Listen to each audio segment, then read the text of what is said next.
15 वर्षे आता राष्ट्रवादीला पूर्ण होत आहेत. अशा वेळी एकूण महाराष्ट्राच्या विकासात राष्ट्रवादीचं योगदान काय सांगाल थोडक्यात? अनेक गोष्टी आहेत. आज महाराष्ट्रामध्ये अनेक प्रकारचे जे निर्णय घेतले गेले त्याच्यामध्ये राष्ट्रवादीचं योगदान हे खूप मोठ्या प्रमाणावर आहे.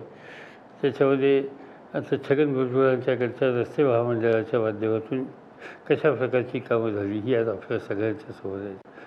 विद्युत खात्यामध्ये एक विद्युत निर्मितीच्या बाबतीत प्रचंड काम या ठिकाणी झालं. अगदी परवा देशातल्या विद्युत मंत्र्यांची बैठक झाली आणि केंद्र सरकारच्या विद्युत मंत्र्यांनी विद्युत निर्मिती आणि विद्युत वितरण हे कसं इफिशियंटली करायचं हे पाहायचं असेल तर मंत्र्यांनी महाराष्ट्रात जावं असं विधान त्या ठिकाणी करून तसं मार्गदर्शन त्याच्यामध्ये केलं. हे जे आमच्या सरकारचं किंवा राष्ट्रवादी काँग्रेसच्या मंत्र्यांचं योगदान. अशी अनेक गोष्टी आहेत ज्या आम्ही तुम्हाला सांगू शकतो. पण माझं मते ह्या संबंधीची माहिती तुम्ही राज्याच्या प्रशासनामध्ये जे प्रत्यक्षपणानं आमचे सहकारी सहभागी झालेले आहेत त्यांच्याकडून घेणं अधिक युक्त होईल. पवारसाहेब, वेगळ्या विदर्भाबाबत काँग्रेस आणि सेना यांची भूमिका स्पष्ट आहे की वेगळा विदर्भ होता कामा नाही. भाजप याबाबतीत आग्रही आहे. राष्ट्रवादीची भूमिका काय आहे? राष्ट्र असं की महाराष्ट्र राज्य बनलं हे काही सहजासहजी बनलेलं नाही. त्याच्यासाठी अनेक हुतात्म्यांनी हौतात्म्य पत्करलं, रक्त सांडलं, प्रचंड संघर्ष केला. मराठी भाषिकांचं राज्य एक राहावं असा त्याच्या पाठीमागचा हेतू होता. राष्ट्रवादी काँग्रेस पक्षाची स्वच्छ भूमिका ही आहे की महाराष्ट्र हा एकसंघ राहिला पाहिजे. महाराष्ट्राचे दोन भाग होणं हे आम्हाला कोणाला पटत नाही. पण यांच्यापेक्षा थोडीशी अशी माझी वेगळी एक भूमिका आहे की समजा विदर्भातल्या लोकांनी आज विदर्भातले 4 नेते सांगतात की वेगळा विदर्भ पाहिजे, तर त्याला मी कधी पाठिंबा देणार नाही. विदर्भात आत्तापर्यंत वेगळ्या विदर्भाच्या नावाने काही लोकांनी निवडणुका लढवल्या. विदर्भातल्या जनतेने त्याला पाठिंबा दिला नाही. त्यामुळे विदर्भाच्या जनतेची ही मागणी नाही ही त्यातनं स्पष्ट झाली. उद्या त्याला लोकशाहीच्या मार्गानं लोकांनी निवडणुकीच्या माध्यमातून विदर्भाच्या बाबतीत वेगळी भूमिका घेतली ती महाराष्ट्राच्या ऐक्यापेक्षा वेगळी असेल तर जनमानस जो व्यक्ती होईल त्याचा आदर आम्ही करू. पण आत्तापर्यंतचा गेल्या अनेक वर्षाचा अनुभव आहे विदर्भातल्या जनतेनं वेगळ्या विदर्भाच्या बाजूनं आपलं मत निवडणुकीच्या माध्यमातून कधीही व्यक्त केलं नाही. या उलट त्याच्या विरोधी मत व्यक्त केलं. त्यामुळे माझ्या दृष्टीनं हा प्रश्न महाराष्ट्राच्या समोरचा महत्त्वाचा प्रश्न नाही आहे. युती तुटल्यानंतर उद्धव ठाकरे वारंवार हे संकेत देतात की आम्ही केंद्राच्या सत्तेतनं बाहेर पडू. आज आघाडी संपुष्टात आली आहे. तुम्ही UPAतनं बाहेर पडणार आहात का राहणार आहात? प्रश्न असा आहे की आता उद्धव ठाकरे काय करणार तो त्यांचा अधिकार आहे. आम्ही UPAमध्ये काही फार लोक नाही आहेत. आता UPAमध्ये तसं कोणी राहिलंच नाही. कारण लालू प्रसाद गेले, रामविलास गेले, ममताजी गेल्या. आज UPAमध्ये तसं काही हे नाही. निवडणूक संपल्याच्या नंतर दिल्लीला आम्ही जाऊ, काँग्रेस आणि बाकीच्या आमच्या मित्रांच्यावर बसू, पार्लमेंटमध्ये एकत्रित काम करण्याची आज आम्हाला गरज वाटते.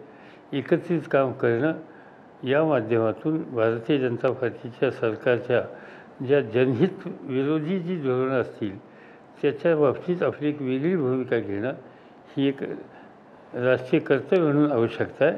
त्याच्याशी सुसंगत भूमिका घेणाऱ्यांच्या बरोबर एकत्रित काम करण्याची तयारी राष्ट्रीय पातळीवर राष्ट्रवादी काँग्रेस पक्षाची राहील. आता लोकसभेमध्ये पुढच्या 5 वर्षात तर निवडणुका होण्याची काही शक्यता नाही, कारण ते स्वबळावर तिथे आलेत. इथे तुम्ही आघाडी तोडली आहे, त्यामुळे राष्ट्रवादी आणि काँग्रेस एकमेकांच्या विरोधात आहात.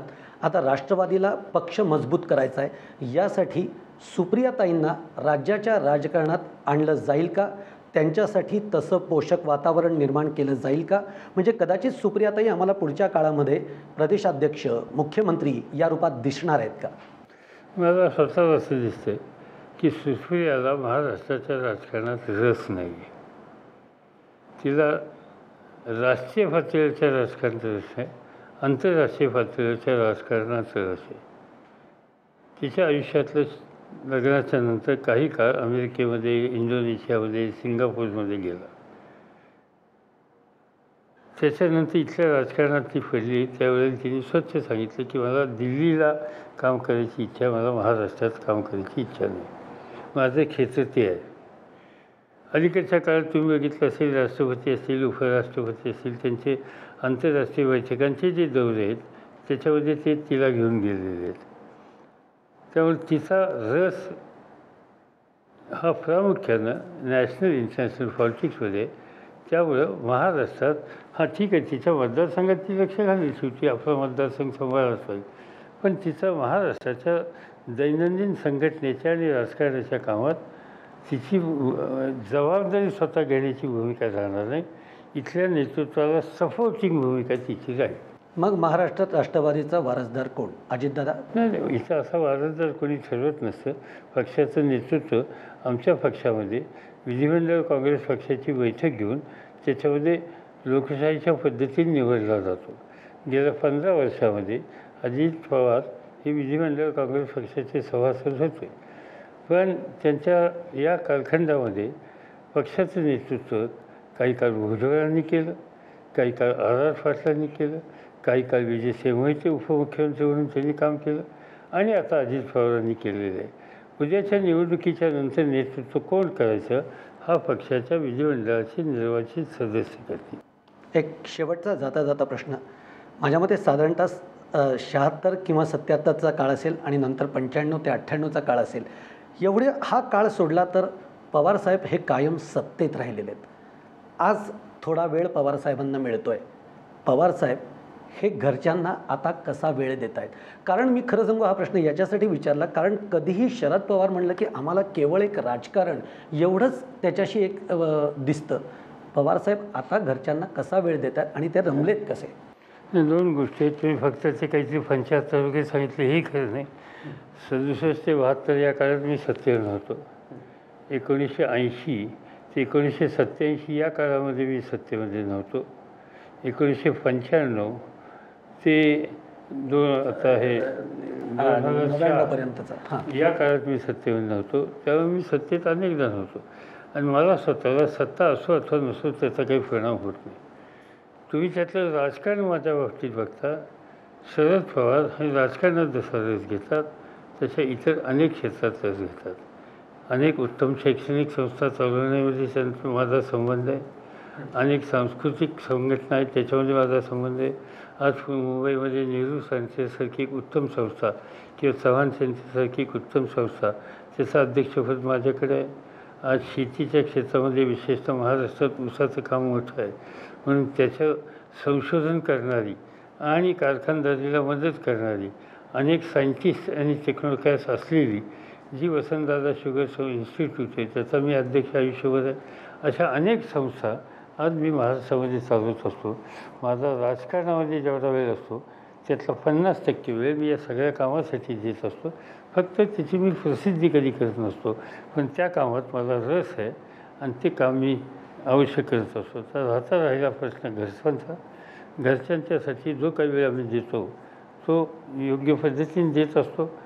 त्याचा घरी ज्यावेळेला मी असतो प्रामुख्यानं त्यावेळेला मी इतर कोणाला भेटत नसतो.